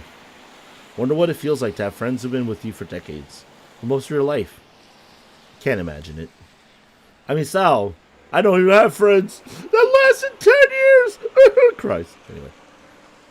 Two of them start making their way down the street towards the bar on the corner. So quickly head upstairs to the atelier door, ready to get what I originally came here for. Climb upstairs and enter carefully. The room is dark because of the quickly falling night, but I can see Rin, or rather her silhouette, sitting on the floor. So she's got her inspiration back, like Saya said, and moved from easel to painting on the floor. Before I managed 5 steps, I stopped frozen in my tracks. The ironic realization that human cognitive ability is commendable echoes through my mind. From the movement of her shadow, it took me a fraction of a second to realize something is awry, process what I'm seeing, formulate the answer, and blush all the way up to the tips of my ears. Rin is sitting on the floor with the legs under her. She moves in rhythmical motions back and forth, slowly grinding herself against herself. Her breathing is so heavy it's almost visible in the dim light. It's the heavy panting of one who doesn't have the option of breathing gracefully. Her hips mirror shadows against the dim light shining on her from above, swinging circularly over and over again. She hasn't noticed me, so engrossed she is in her activity. Oh, okay. The deadlock solves itself before I get a chance to think what to do next. Something in the atmosphere of the room changes, a little thing, not consciously noticeable, but it changes. Perhaps a timid current from the open door, or a minute change in air pressure, sound of my breathing, even though I notice I haven't taken a breath for many, many seconds, the aura of my presence. Now something catches Rin's senses. Stops moving, freezes, and slowly turns to the door. Imagine not see the horror in her face, like a fawn's eyes staring at a hunter. Wonder if Rin can see my expression, but at least she doesn't have the strength or the spirit to look straight in my eyes. So she droops her chin against her chest, letting her mess of hair hide her face from me even further. I feel like I should either walk out or walk to her, but I can't do either. I told you to stay away. Words are defeated, painful as if she was suffering. She doesn't have anything other than her shirt on. You can see the last wisps of twilight against the pale skin of her thighs and bottom.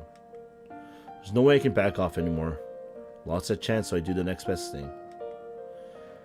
Coolly avert my gaze, even though Rin doesn't see what I'm looking at. I'm sorry. I didn't think... It's not like that. Voice is raspy, shivering from held back tears or something else. She's shaking, looking like she's physically in pain. It's not like that. I have no idea what it really means to change, but now I know I have no idea what I've had to do with all these things. The past really, I think I forget. I really don't know. They just build up inside, grow until they fall out like a flow. Everything else has been wrong. I can't think of anything more because there's only so many things I can think of. I think 4, 6, 7 doesn't matter. It's never enough. I have to let this out. I have to sort of forget it and nothing else. Rin is mumbling her words into the air more than talking to me. It is a rambling, ranting, raving speech of a lunatic, even unsteady in tone, but taking the form of a never-ending stream of words almost simultaneously spawning from between her lips. Feels like she forgot it is me who is present, or that someone actually is present. Maybe she vaguely recognizes what is real and what is not. Maybe in her mind I am a voice inside her head. Look down at Rin's sorry figure, cowering on the floor with only the white shirt of her usual attire on. It neither preserves her modesty that is gone nor her body warmth that she doesn't seem to care about. She looks more broken than I imagined a human person being capable of, and the hospital and school have given me some real perspective on that. Or the hazy blue smoke and myself wondering what Rin would do for the sake of art. The realization that Rin really is always serious hits me with its entire weight. Truly and truly would destroy herself if her art required it. Thought she was so silly with her strange ways, talking about personal change as if it was something suddenly and concrete like waking up. I had no idea. This is her laid bare in front of my eyes in all possible meanings of the word. Complete isolation here on the top floor of this building, in this room in her mind. Day after day working on her paintings with no heed paid to anything else. Breaking herself to reach that which she wishes to reach. It's just a chord to like an extension cord, the thing on the ground. This obscene act that she does for reasons I'm not sure she herself understands. Why does she have to do this? I'm trying to connect the pieces, but I don't understand. I feel sad, scared, excited, disgusted, worried, and a number of emotions I can't remember the name of now. I feel conflicted. I should go. I'm really sorry. It doesn't matter. My voice is dry and quiet, like sandpaper coming out of my throat. Really, I'm sorry. Sorry for seeing this. I don't want to see Rin like this. All I can see is her sadness, her stress and despair. This is what a limit means. How could Saya Nomiya let Rin go this far? Or is it me who is to blame? I almost walk out right there, but at the last moment I turn around, steal myself and walk to Rin to crouch down behind her, lightly touch her forehead. She doesn't resist or react. Can't leave her like this. She's not well. She feels like she has a fever, freezing cold and burning hot at the same time. Wonder if she's got sick from staying out all night with me back then. Seems she's prone to getting ill. There's a blanket on the couch, but I wrap my arms around Rin instead of fetching it. So does not resist my clumsy hug. only slumps her head lower, deepening the shadow hiding her face from me. What are you doing? Nothing. I'm not embracing her out of love, nor out of forgiveness. For am I in love, or is she sorry? I just want to hug her. For a moment, the only sound in the room is her heavy breathing. Body warmth shared between two people. It's barely enough. Slowly, painfully, slowly, it spreads from me to her. Small warmth from turn to Rin makes me more conscious of her body against mine. Even in the darkness, I can feel the fleeting scent of Rin's hair, sweat on her skin, the dry paint stuck in her shirt. Feel the hardness of her bones and the softness of her flesh. Heartbeats echoing mine, out of rhythm just like always. The hot blood rushing inside me reminds me why I said what I said back then. Why I came here even after that. Why I'm here tonight again. Why am I hugging her now to keep her safe against cold and the sadness? Rin has really grown on me inside my heart, claiming a small part of it as her own without even particularly trying. Rin. Maybe if she wanted to push me away, I can't help this feeling. Are you alright, Rin? I'm not. I think I broke. I painted some really good things. Incredible. But it hurt me. I can't handle this. Voice cuts out, as there are no more words for her to say. It's not an angry voice, nor a sad voice. It is a lifeless voice. Pet her head and shoulders, physical equivalent of saying, there, there. It's not like I could reassure her with the sweet nothings that people are supposed to say in this kind of situation. I'm not sure if she would even listen or be reassured. She didn't react much to my embrace either, as if she didn't care. Maybe she doesn't. At least she doesn't care if she looks sad or not. There are no facades, no attempts to explain herself, no false happiness. Rin is honest. Hisao. What is it? You're my friend, right? Right. Will you do me a favor? I can't fix this, but I'm not finished yet. Her voice is a mere whisper, but the strength, her last, is in it, delivering her meaning much more clearly than her words. I feel Rin's heart beating against my chest like a scared little bird. Her entire body is shivering from her fever, from her fear, from her despair. Brain is fast becoming overloaded with the myriad of thoughts its encounters spawned, but I have to push them all aside. Snuggle my nose against her earlobe, which is soft and cold, and her hair, which smells good and tickles me. Alright, I'll do it. Whisper in her ear reassuringly, trying to make her calm down. Works at least halfway. Rin closes her eyes and leans against me as if searching comfort for my warmth. But this is not something that friends should do. We can't be friends anymore.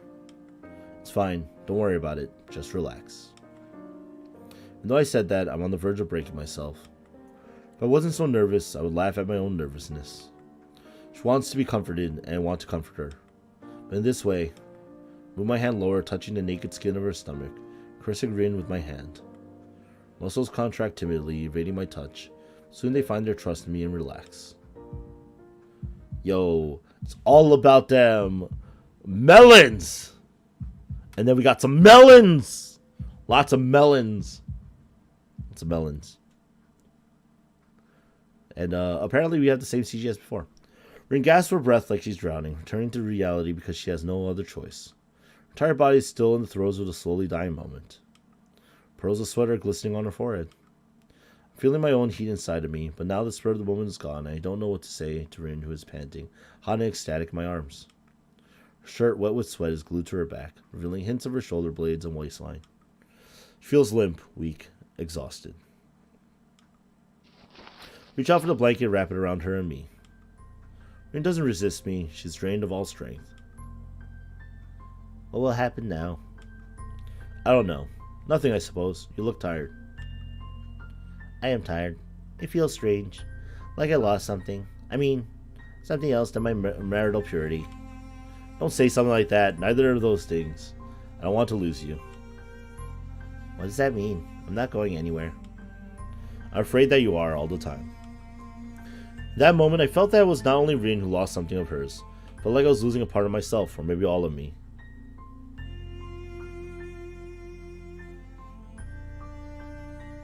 Oh, I have to go through and collect all the H scenes? Oh, you're right. Probably 100% Katawa Shoujo. I probably might see some of the bad endings later. I know I've been saying I'm going to, but I know, it's tough, man. I saw a really funny one with Emmy, though. You know, anyway. But if you were to ask what was it that I lost, I couldn't say because I had already forgotten it.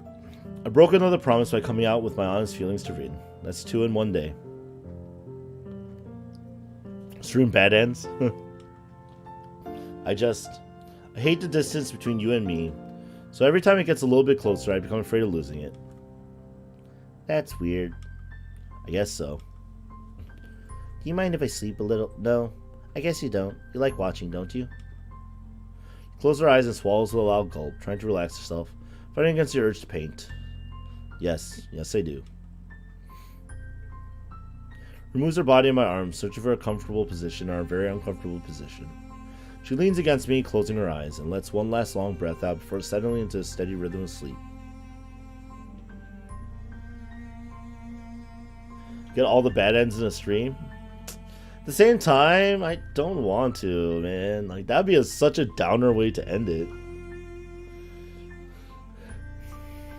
I mean, like, we saw some of the bad ends in the Fruit Grisaya. It's pretty terrible. The last moment of awareness, she whispers something to me, but I can't hear it. And drifts deeper into sleep with a deep sigh that releases all remaining tension from her muscles. Try to shift around to place both of us more comfortably. It takes a while because I don't want to wake Rin, even though she probably wouldn't. Eventually find a position I'm somewhat comfortable with. Lean against the soft cushions of the couch and breathe in the cool air of the atelier. No ending could be worse than the Machina bad ending? You'd be surprised. Rin's head rests against my chest, as if she were listening to my heartbeats. Echoes of her dream ripple as small twitches on her face, like a cat sleeping in the mouse hunter's dream. The full moon shining in her pale moonlight upon us from beyond the skylight reflects from a blank canvas standing forgotten on the easel. Its whiteness is glowing against the dark night of the atelier.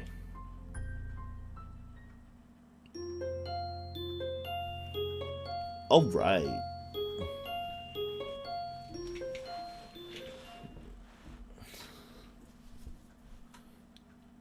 Alright. We're still going. Through the grogginess of a freshly awakened mind, I can observe my surroundings only one thing at a time. The morning light shining from the skylight is bright and sky-colored. Reflects from the white walls and the colorful posters and paintings.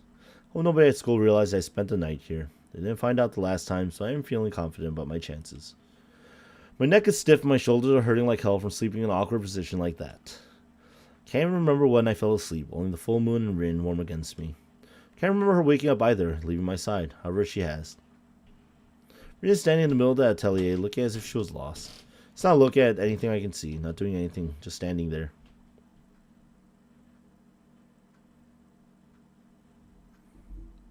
Oh, I still have to edit it though, Tom. Because, but I think if I show the H scenes, I have to like purposely label it a mature stream, first of all. Second, I still have to edit it because like YouTube is a big no-no for anything like nipples. That's what they do.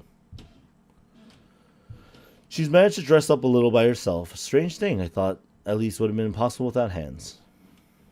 I get up and walk to her, petting her on the shoulder to get her attention. Hey! She flinches at the contact. I've never seen Rin flinch. Rin looks a bit panicky, a bit anxious, a bit defensive. It's as if she were a completely different person last night. Perhaps she was. My heart dropped straight down to my stomach, full of liquid nitrogen. Frozen. I'm sort of sorry. Why sorry? It wasn't very tactful of me, you know, last night. But isn't that sort of thing something you want because you like me? So blunt. I am completely baffled by Rin's approach to this. No, even if it was, I think I'd prefer for things to go properly. Rin cocks her head, looking like she had no idea what I'm talking about. So has this guarded feel about her, but nothing belies any real emotion. So you don't want to do that sort of thing? I didn't say that. So you do? I didn't say that either. Listen, it doesn't even matter. I just don't think it was the best thing I could have done in that situation. I tried to apologize. I wonder for whose benefit I'm trying to come clear with these feelings. I don't even know why I'm feeling so terribly guilty. Maybe. I don't think it was a very good idea either. Probably. It's like you said, we're not like that. We are friends. It was a bad idea. Maybe you should forget about it. I will too. I'm really good at forgetting things, so it should be alright with me. I can't do that. Why? Because I like you, that's why. I told you that you shouldn't talk about that. I don't agree. Besides, you brought it up yourself before. Hold my hand up and pinch the bridge of my nose in frustration. Okay. I had no idea how to get Rin to understand. Hate that Rin can't clearly tell what she feels about anything. That she's sending these confusing signals, as if she's expecting me to read her mind. Do you hate me? She actually thinks about this for some time. I don't hate anything. I don't think I'm a hateful person. Then what am I to you? Help me understand. Try to sound as reasonable as I can, but I don't know if it will help. Rationally thinking, this is the only way to get her to understand my point of view. Problem is, rationality never was a thing for Rin.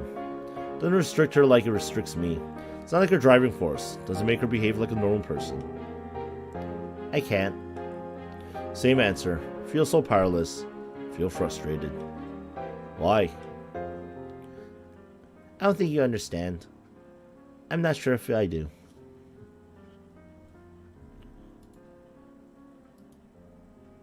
Well, already up to a new save point and new choices. Man, there's a lot of choices on this one.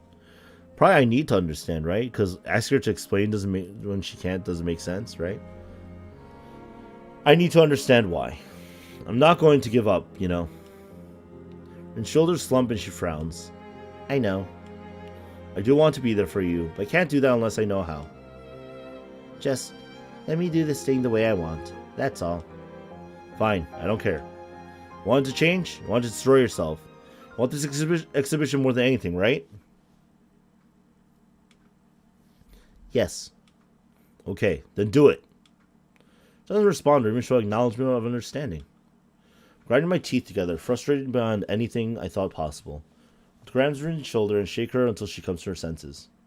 Look at her, and in that moment I know with crystal clear certainty that there's nothing I can do for Rin. None of the words I know would reach her, but still. I think that, for whatever reason, you think it's important that you go this way all the way to the end, even if it's not healthy for you on many different levels. But I'll have nothing to do with it.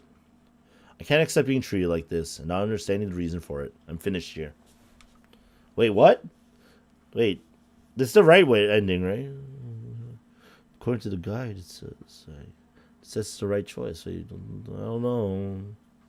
Seems kind of antagonistic, Hisao. Just saying. Full weight of what I said sinks into silent distance between us. Rin doesn't show any reaction, nor even blinks her eyes. Just stares at or through me quietly. That's fine. Voice is perfectly calm, motionless like an announcement that the 7:30 train will be 7 minutes late. Those words, Rin made her choice, and I made mine. If either of us secretly want to change our mind, it's too late for that. Take a hard, long look at Rin, hoping that it conveys my feelings. Stare. Without knowing whether it does or not. Leave the atelier for the last time, feeling empty and anxious like so many times before.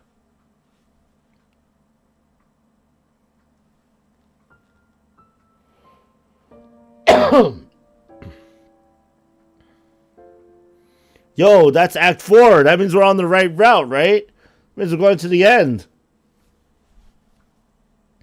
Yes. Yes. Ugh. It's a not good end, Oh my god. Oh, the Rin route. Oh, so it has like a kind of, I'm not sure what to think about end? Dude. No. Oh, man. Tom, how long is Act 4? Out of curiosity. Is it really long? Yo, let's get an hour. Let's knock out like an hour of it so we can finish it next week. At least. You can still get neutral? Oh yeah, that's right. There's another ending. There's another choice, isn't there? Oh. Alright. I'm making in time for class, so not in time for breakfast. Yeah, no, we're not getting it done today. Like, if I just started Act 4, and judging from the time of the other Act 4s, yeah, I probably want to knock an hour out today just so I have a chance to finish it next week, right? I'm making it in time for class, though not in time for breakfast. The classroom is bathing in the gentle light of the sun. This means that it's going to be intolerably hot in the afternoon. For now, though, it's pleasant. Look at Misha and she's in this animated discussion about whatever. Hanako staring out the classroom window, Muto stumbling into the classroom 4 minutes late and with no recollection what he's supposed to be teaching today.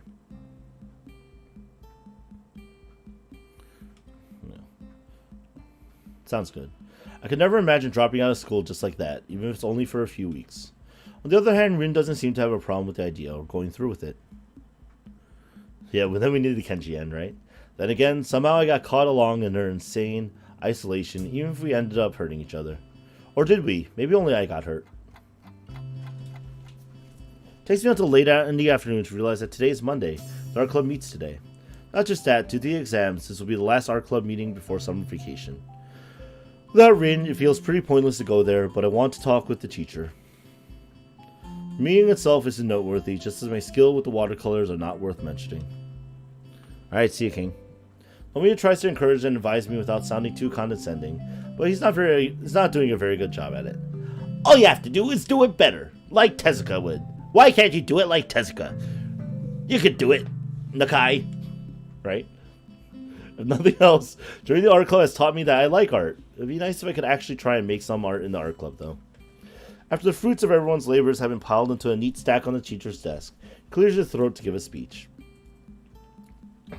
That's it for the trimester, everyone. His voice is pretty loud and way too enthusiastic for it to be genuine. The next meeting is after summer vacations, on the Monday of the first week of the next term. I hope to see everyone there again. Have a nice vacation.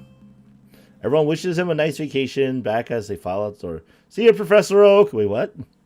Stay behind, waiting until the two of us are alone. It's almost dinner time, so I don't have to wait long. Nomiya is looking through the paintings, some of which are actually pretty nice. Rin might outclass everyone else in the art club, but she isn't the only one with talent. Excuse me, teacher. What is it, Nakai? Raises his eyebrows questioningly, smiling widely. It's about Rin. Oh, is something wrong with Tezuka? No, but... I hesitate for a split second, not certain how to say what I want to say, giving Nomiya enough time to start blabbering by himself. I saw her a few days ago when I was passing by at Sai's gallery. She said she got 1 or 2 more paintings done for the exhibition. I was quite pleased. She's a surprisingly hard worker. I'd always thought she was a bit lazy doing what she wants instead of the assignments. He seems to notice my anxiety and realizes he's digressing, shutting up before finishing the thought. Ah, but you must have something to talk about. What is it? Well, me and Rin smoked the other day, and I stayed overnight. And then another day, I went to visit her, and I did some things with her and stayed overnight. And what do you think about this, teacher? And he just kills him. Bad end. I don't know. She feels detached from everything, as if she can't think of anything but the exhibition. Well, isn't that good? She's focused on her painting, as she should be. Yeah, but this is different. It's like she's obsessed. I went to see her and... Have you been bothering her? Cuts in before I finish saying what I meant to say, and looking quite irritated. No, I don't think so. I'm just concerned because she stopped coming to school completely. She feels strange too. Stranger than usual at the very least. Humbug! This is much more important for her than some lousy math class or physics or whatever. This is exactly why this school is so flexible, to give every student a chance to fulfill themselves. Tezuka is a painter, so she should paint, no? And have an exhibition. That's what artists do. She should be allowed to concentrate on that, not these other frivolous classes. She should be encouraged. If you think about it, it's really quite obvious. His counter-arguments are not very convincing, but I'm having a hard time trying to make any kind of rebuttal. The grudging silence is interpreted as assent, and Nomiya turns to shuffle the stack of turned-in assignments on his desk like a deck of cards. I have to say, while we're talking about Tezuka's exhibition, I'm very excited to see how it turns out. She's still so young, yet has such wonderful skill and style. He's talking to the air to relax the mood that got a bit too negative. I take it that you will be attending. Yep, I guess so. Well, we'll meet there next. Take that as my cue to leave, and I do, although I'm not happy about it. My message didn't get through, to say the least. I mean, I'm not gonna lie, but, remember Nomiya and Saya's friend that they talked about, that killed themselves? I mean, like, I'm saying that, Nomiya might not be the best person to talk to. You know, just all I'm saying. You know what I mean? Just saying, Nomiya might not be the best person to talk to. Hisao, you're useless. Anyway, the day after that, all the missed opportunities and things I should have said come crashing down on me. Nothing left to do afterwards but brood. Brood? Come on. Second day, I begin to feel anxious, start doubting my doubt and feel stupid, especially since I still can't think about anything else than Rin. Day next. Third day, Japanese exam and world history exam. Great. The thing I hate most about her is that she made me feel this awful even though I should be focusing on entirely different stuff right now. I always say it's the exam days, huh? Fourth day, math exam. We have a math exam. It goes how it goes. I don't care. Fifth day, Nomi asked me again if I will attend the exhibition opening. Can't say no to him even though I seriously want to. I just don't want to discuss with him anything Rin related. It's just better to take the path of least resistance. On the sixth day, the day before the exhibition opening, I find Rin standing in the hallway in front of my room when I return to the dorms after dinner. What are you doing here? Tone is angrier than I intended. I'm a little disappointed that I was unable to restrain myself. It can't be helped. And just stands there like she just happened to coincidentally be standing around here. She has no business being. The way she reacts so coolly to everything annoys me now. It's not good. It's been 6 days, and the sight of her has me boiling. She hasn't even opened her mouth yet. Finished painting. Shouldn't you be at the gallery preparing? They said no. Guess the gallery owner does that part then, getting the paintings framed, hung on the wall, and whatnot. So, why are you here? Felt like it. Same old stupid pattern emerges again. Me asking her questions to which she replies with answers that don't answer anything. Because the only other way we can converse. I know, right? That's what I'm thinking right now, Tom. Is like, Hisao, you whiny motherfucker. She finishes painting, and she literally comes to see you, and you're acting like a little bitch. Ugh! Damn it, Hisao. I thought you were getting better. Yo, even the episode I uploaded said, I'm getting better. This is not the getting better that we discussed, Hisao. Anyway. Apart from me listening to her blabbering about whatever, which isn't really a conversation. This is a play. Are there some unseen roles that we have unknowingly set ourselves into, dictating the rules of engagement whenever we see each other, inevitably leading us to hurt each other? We need Jigoro to punch him? I'm not so sure. We need Shizune to, like, punch him. Let's get Shizune to do it. Shizune would be good. Her nonchalant answer is accompanied by even more nonchalant shrugs, leaving me none the wiser. Guess we should be happy that the exhibition preparations are complete. When I walk into my room, I hear her footsteps following me in. I didn't invite her in. I want to ask her to leave. She cleans my bed without asking permission, making me wish that I had taken the time to make it before I left in the morning, then stand up again as though she sat on hot coals. Half leaning against a single corner of my desktop that isn't cluttered with stuff to rest my legs at least a little bit. And spends a few moments glancing curiously around my room, makes me realize she's never seen it before. For a moment, she actually looks like she's concentrating, trying to get everything. It's with the eye for detail that makes her an artist, or she just wants to see her room. So the room is small, she quickly runs out of things to look at. Nothing else transpires, allowing the uncomfortable silence to take over the atmosphere. This is the uncomfortable silence, here to make you uncomfortable. Enjoy for another 22 seconds.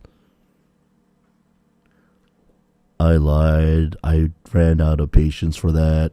Anyway, the mood is chilly to say the least, and both of us are on guard, waiting for the other to make the first move. ASMR uncomfortable silence.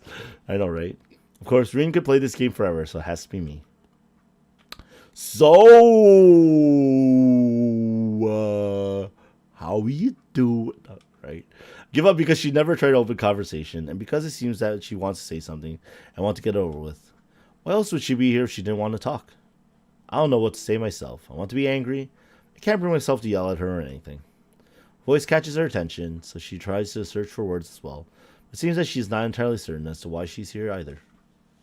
So Rin simply takes a few steps to close the distance between us and raises on the tip of her toes to even out the height difference. It was a bad idea. Oh, it was a bad idea. Maybe you should forget about it. I will too. It's a reflex, almost as if afterthought the words no, yes, and maybe simultaneously surface inside my mind. Hand is between her lips and mine, a wall that I raised to guard against something. Her breath feels warm against my fingers. The scent of her skin lingers about. Mysterious and indescribable sensation that captures me and draws my eyes deep into hers. The look in her eyes is surprise, quizzical, as to why the impertinent hand prevented her advances. Oh. Her eyes are really big and glistening with moisture. staring right into my own with a soft gaze I'm having a hard time to match. Its half-open mouth makes her look even more confused, while the sensual way her lips are arcing is signaling something completely different. Please. I need you. Words come from her throat as a coarse whisper, meant only for me, bypassing her tongue and teeth without giving them any chance to interrupt. They sobered me in an instant, and I clumsily flinched back to get a little bit of distance between us, painfully scraping against my desk in the process. Maybe it's her choice of words, maybe it's the way she said it. Something in it puts me off. Something is wrong, something is terribly wrong again. Need me for what? The unpleasant feelings emerge again, and I feel my heartbeat suddenly increasing at least tenfold. His eyes go out of focus and back again as her body relaxes from its tense state. She stands upright again. I don't think I was thinking about anything. Why do you draw patterns of that dust on your night table? There's a word for that kind of thing, but I can't remember. Her remark almost throws me off track, and I glance over her shoulder at the small table next to my bed. I can't see anything from this distance. So she needs me for nothing specific? Just happened to come by because she thought I'd be glad to see her after she shut me out. No complaints accepted for a week. Completely altruistic motives. Felt like it. Bullshit, I can't answer myself.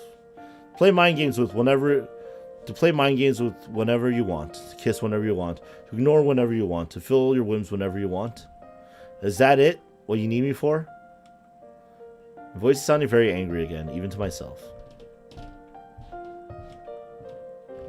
Rin 2 finally catches the mood, and her curious expression changes instantly to something more uncharacteristic. No. She leaves it at that, her eyes restlessly wandering around, searching the room as if the words she tried to find were written in the tapestries on my walls. Then what?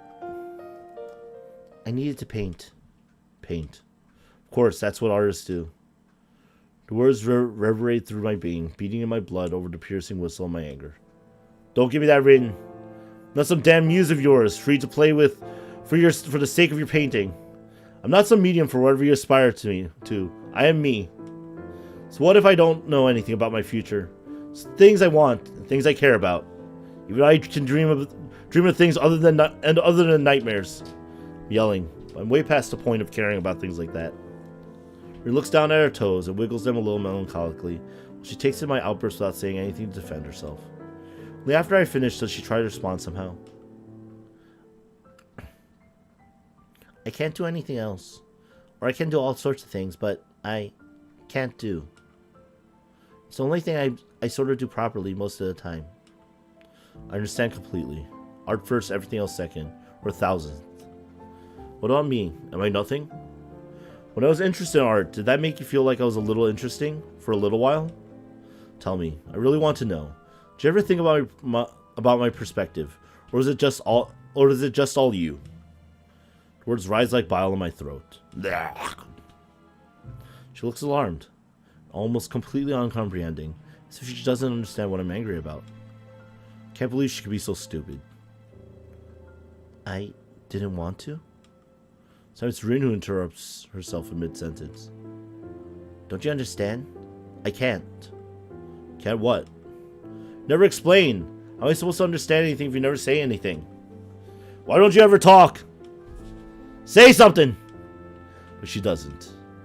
Venting my anger at her feels satisfying. Feels wrong to take such satisfaction in it. I can't stop. Alright. Never mind. We're punching Hisao in the face. Alright, get the lineup ready. Punching this guy in the face. I want to face my anger head on. Ring turns around to steadfastly look out of my window, even though there's nothing to look at. The worst of my ire is gone. Shut up, as I can't be bothered to keep on yelling at the back of her head, so silence finally returns. Try to discern some hints of her reaction through my adrenaline-distorted vision. My feedback was not the best kind, but I hope Rin got the clue that she just can't ignore everything else whenever she feels like it.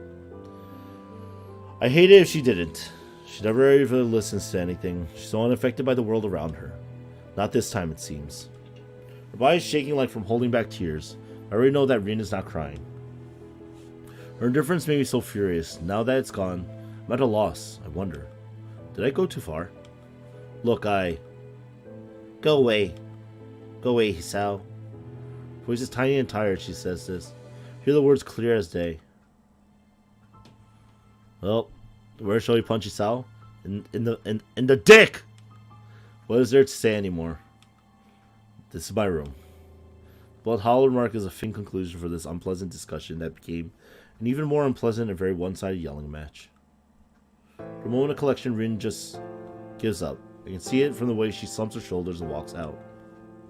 Even though she deliberately looks to the other direction, I can see how she's biting the corner of her lip so hard it might start bleeding if she won't stop. She makes her exit and realizes she left the door open when she came in, and my yelling must have echoed through the dorm hallways. Sigh, now she's gone. I'm left alone with my guilt. The thumping in my chest slowly subdues, anxiety replaces it. Somehow I feel that none of this would have ever happened if not for me. Nah, no shit, Hisao. Hey, no matter how infuriating, unbearable, and outrageous Rin is, she's not the Rin I thought I knew. The Rin that I expected Rin to be. Was it me who caused all this by talking Rin into taking her chances with the exhibition? Am I directly responsible for Rin becoming like she had been for the past weeks? Can't think of any other explanation for her weird behavior than the exhibition and all the things that came along with it. Hisao is dumb! Yes. Maybe it was the only way that could have brought us closer, but all it did was separate us further away from each other and now beyond the reach of either of us. Bang my head hard against the wall. Twice to make sure it hurts. Well. Good job, Hisao!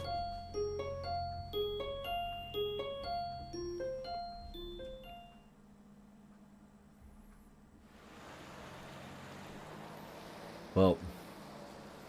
That sucks. That's it. That sucks. That's terrible. You know what would be even worse? If we ended on this note. On top of that, alright! Have a good night! We're ending it here. That sucks for everybody involved now, myself included. We'll conclude this next week. I'm sorry. Yeah, but you know what? Sometimes this is what happens. I hope you guys enjoyed what you could of tonight's Virtual Thursdays, and see you guys for the conclusion next week. And Rin's round of Katawa Shoujo. Good night. See you. Peace.